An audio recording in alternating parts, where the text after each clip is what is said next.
Hello and welcome to another CorelDRAW tutorial. And this time we're going to be looking at how to trace and then modify the Android logo. As you may know, I'm a huge Android fan, and I might want to print up an Android poster or maybe modify the logo in some way, like change the shape of the hands, etc. So we already have the logo. This is a tracing job, so we're just going to pull it in. This is a file I got off the official Android website. And as you can see, it's just a bitmap file. It doesn't really let me do much, and it's not very high resolution. I mean, it's actually, let's see, yeah, it's just 368 pixels total, the whole thing. So obviously I cannot do much with it in terms of enlarging it, etc., or of course modifying it. So this is where the tracing starts. First of all, we're going to trace the main body shape, and like that, and we're going to round off the corners here. I'm shift clicking to select these two and rounding them off a little bit. Okay, that looks nice. Next, I'm going to create another rectangle for the arms and the legs, which I'll use pretty much the same rectangle, and I'm going to round it off like so. Good. Now I'm going to use Control D to duplicate it and drag it to its proper position. Yeah, and I'm going to select the other one and whoops. Wait, just so that doesn't keep happening to me, I'm going to click the bitmap, right-click it, and then click Lock Object. This way I cannot select the bitmap and it will not interfere anymore. So as I was saying, I'm going to select both arms now, and I'm going to hit B on my keyboard just to make sure they're aligned to the bottom. Great, looks right. Next, I'm going to duplicate this shape again with Control D and use it for the leg.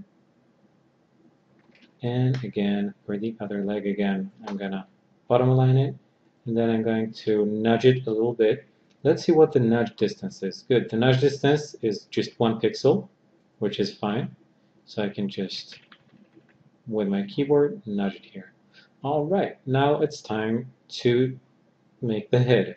Now the head is basically a circle, and I'm going to start by finding the middle. You see, I just clicked the body rectangle, and I'm going to drag a guideline, and it snaps to the center. You see it says center here. I'm going to leave it. And now I'm going to draw a circle starting from about that point. And you see, I'm drawing the circle while holding Shift pressed. This way it's very easy for me to exactly match it. You see, that's just right. Awesome. Now, I don't actually need the whole circle, I just need a part of it. So what I'm going to do, I'm going to select it. Just having a little bit of trouble here. Let's move it out so we can work with it more easily. Good. Now I'm going to select it. And I get a node here that I can use, and you see it snaps exactly at the halfway point. And then I'm going to do the same on the other side as well to create this shape. Great. And now I need to close it for the head shape. There we go. All right. And I'm going to bring it back, and I want it to be exactly centered with the body. So I'm going to select both and hit C on my keyboard. And now I'm going to nudge it down a little bit. There we go. That looks about right. Okay, good. Now it's time to make the eyes. So I'm selecting the ellipse tool, and I'm going just roughly put the shape here. Good. And now I'm gonna select to have a white interior by left clicking and no outline by right clicking this X here. Okay. And I'm gonna duplicate it. You've seen duplication before. There we go. And I'm gonna again select both and make sure they're aligned.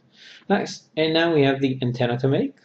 Gonna select the freehand tool and just create one line that looks about right here, something like that. No, that's too long. Wait, let me just create it again very quickly.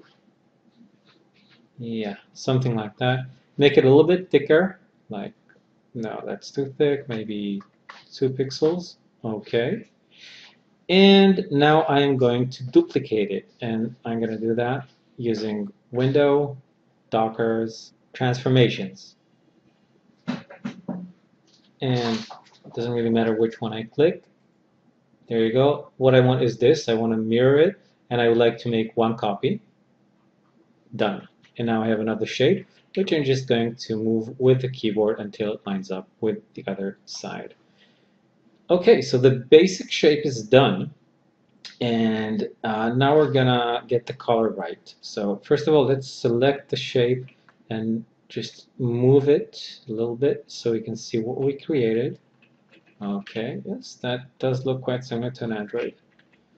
And now we are going to use the eyedropper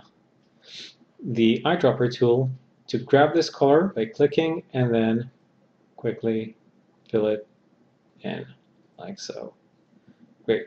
Now I could either remove the outlines completely, or I could make them the same color, and I'd like to make them the same color. I just prefer it that way.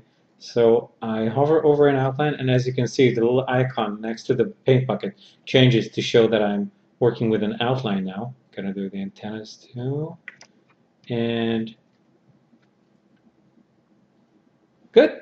There we go. So we have a basic Android logo now, very similar to the regular one, only this one is vector based. Now, one last important thing for us to do, I'm going to select the whole thing, and I'm going to hit Alt Enter, and that accesses the Object Properties dialog for all of these objects, right? Because it's a whole bunch of objects. And one thing I'd like to check is this box here, which is Scale with Image. And that relates to the outline, and that just makes sure that all of my outlines, even though they're invisible, are going to scale to the correct sizes as I resize the image. And now that I have vectorized it, I can use that and just increase the size. Let's just stretch it. There you go.